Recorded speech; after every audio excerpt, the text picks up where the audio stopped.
Vermella, es pot resumir amb aquesta diapositiva que tenim tot el litoral grafiat, les parts maques, les parts que es poden ensenyar, les parts que sabem, les parts que són una meravella, però fixeu-vos que són tot a trossos. Són aquestes línies verdes, veieu com petits cucs que recorren el litoral. Això és com si tinguéssim l'economia amb un fil conductor que estigués capat de 80 punts. Clar, com podeu entendre, l'economia no és el mateix amb aquest estat que amb el que pretenem, que sigui un corredor continu. Què pretenem? Pretenem el concepte que diu aquí.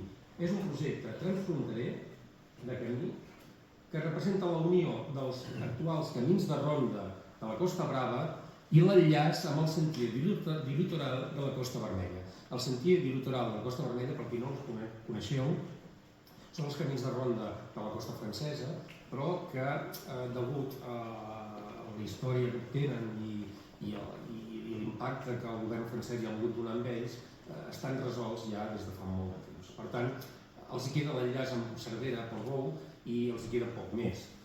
Ells són un mirall, però ells el que volen és poder continuar, no es volen limitar allà. I la força que ens donen ells és que ens donen aquest alè per poder acabar aquest trajecte des d'Argelers fins a Malgrat.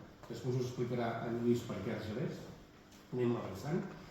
Nosaltres, quan vàrem dissenyar aquest itinerari que ens van presentar en un congrés de patrimoni de la República, que era el lloc idoni per posar en valor aquests camins existents com a antics camins de vigilància marítima de fa molts anys i que avui dia tenen una altra destinació i realment els volem posar en continuïtat, ens trobem que travessem 3 parcs naturals i 8 espais protegits.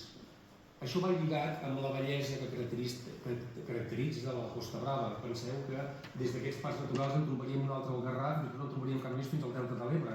Però no ho serà, en canvi aquí al litoral de la Costa Brava es concentra molts de parcs i espais protegits. Aquest fet que hi hagi tots aquests espais representa que la Costa Brava és alguna més. Sí, si em permeteu ho posaré aquí, també veuré la pantalla.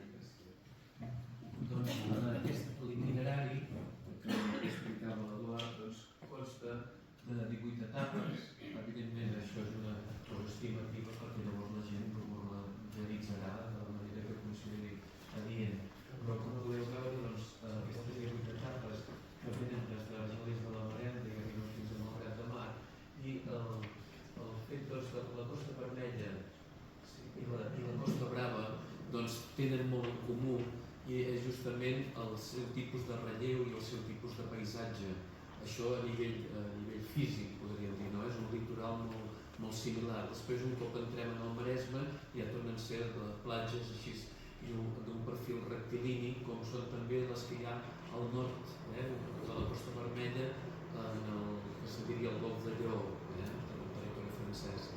Després, aquí es veu així, aquesta l'orografia, és el tipus de relleu que és molt característic i, per exemple, en el Cap de Creus és com els contraforts o les estribacions del Pirineu que van a trobar-se en la Mediterrània. I talment passa també en la Costa Vermella. La Costa Vermella, l'Albera, que també forma part del sistema dels Pirineus, ve a trobar-se en la Mediterrània i li dona aquest grau tan elevat de bellesa, aquest caire tan pintoresc.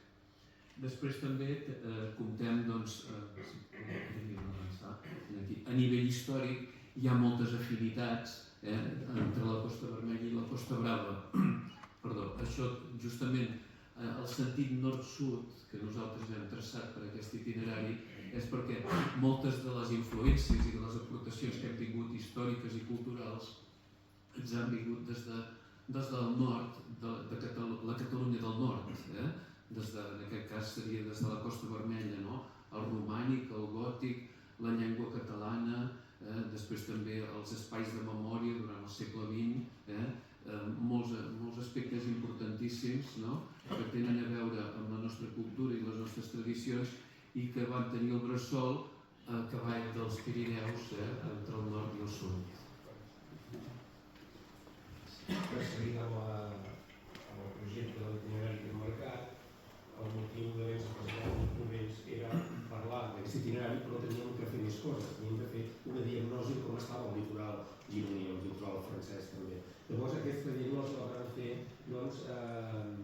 estudiant la cartografia de tots els 250 quilòmetres de costa i vam arribar a una conclusió.